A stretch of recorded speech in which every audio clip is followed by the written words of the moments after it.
कमला, चाय बनी कि नहीं? मुझे साहब के लिए चाय लेके जानी है ऑफिस। हाँ जी, चाय बनने वाली है। लकड़ी बहुत गीली है ना, इसलिए टाइम लग रहा है। आपके चेहरे पे ये उदासी क्यों है? ये डर साफ साफ दिखाई दे रहा है। किसी बात को लेकर परेशान हो? हाँ कमला, परेशान क्यों ना हूँ। आज ऑफिस में नए कलेक्टर साहब आ रहे हैं। पता नहीं इनकी आदत भी कैसी होगी। अब तक जितने भी कलेक्टर आए हैं उन्होंने मुझे ही डांटा है। बहुत ऊंचे ऊंचे दिमाग वाले आए हैं। अपनी नज़रों में तो गरीबों की कोई भी अहमियत नहीं समझते। गलती ना होने पे भी डांटते हैं।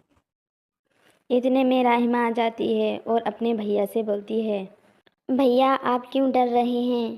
पहले आप लंबी लंबी सांसें लें और शांत हो जाएं, फिर चाय लेके जाना। देख लेना भैया, आपके कलेक्टर साहब बहुत ही अच्छे मिजाज के आए होंगे। हाँ रहीमा, ऐसा हो तो बहुत ही अच्छा है। फिर रवि चाय लेकर ऑफिस चला जाता है। कलेक्टर साहब रवि को देखकर खुश होते हैं और रवि से बहुत अच्छी तरीके से बातें करते हैं। बैठो रवि भैया, क्या परेशानी है? क्यों इतना डर रहे हो? और इतनी ठंड हो रही है, तुम तो पूरे कपकपा रहे हो। नहीं सर, ऐसा कुछ नहीं है, बस डर लग रहा था और ठंड भी बहुत ज़्यादा है। जर्सी स्वेटर कैसे लूँ? घर के खर्चे बहुत होते हैं, वही इस कमाई से पूरे नहीं हो पा रहे। और मेरी एक छोटी सी बहन है, वो भी जवान हो गई है, उसकी भी शादी की टेंशन है। घर की जिम्मेदारी सोचकर मुझे ठंड नहीं लगती। रवि ने कलेक्टर साहब से अपनी दिल की सारी बात बता देता है। रवि अब रोज़ नए कलेक्टर साहब की तारीफ करता था।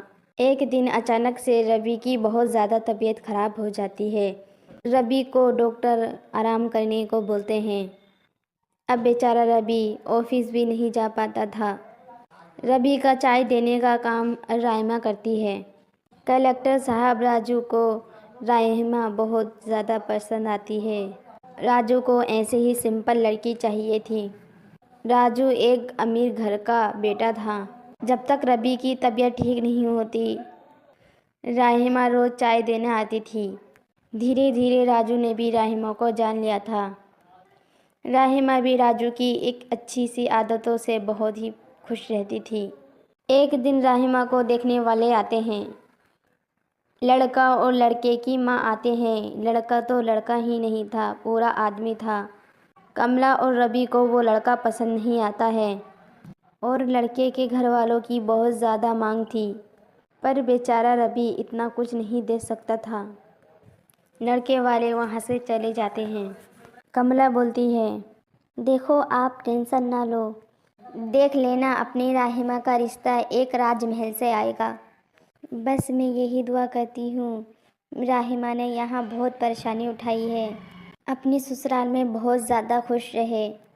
जितनी यहाँ परेशानी उठाई हैं उससे भी दुगनी खुशियाँ मिलें इसके ससुराल में। हाँ कमला, तुम सही बोल रही हो, पर राजमहल से तो उसे देने के लिए भी तो कुछ होना चाहिए ना। मेरे पास तो इतना नहीं जो अपनी बहन को ज़्यादा कुछ दे सकूं। ऐसे ही कुछ दिन बीत जाते हैं। राजू अपनी माँ के साथ रवि के घर आता है और राजू की माँ बोलती हैं, रवि बेटा, मैं तुमसे कुछ लेने आई हूँ। तुम अपनी छोटी बहन को मेरी झोली में डाल दो। मुझे उम्मीद है तुम खाली हाथ मुझे नहीं भेजोगे। हाँ माँ जी, ये तो बहुत अच्छी बात है, पर हम लोग आपके काबिल नहीं हैं। मेरे पास इतना नहीं मैं अपनी बहन को कुछ दे सकूं। हमें तो 2 वक्त का खाना मिल जाता है, यही बहुत है। रवि बेटा, मुझे कुछ नहीं चाहिए, मुझे बस एक प्यारी सी बहू चाहिए। मेरे बेटे ने तुम्हारी बहन को बहुत अच्छी तरीके से जान लिया है और बहुत ही ज़्यादा मोहब्बत करता है। देख लेना तुम्हारी बहन के आंखों में कभी आंसू नहीं आने देगा।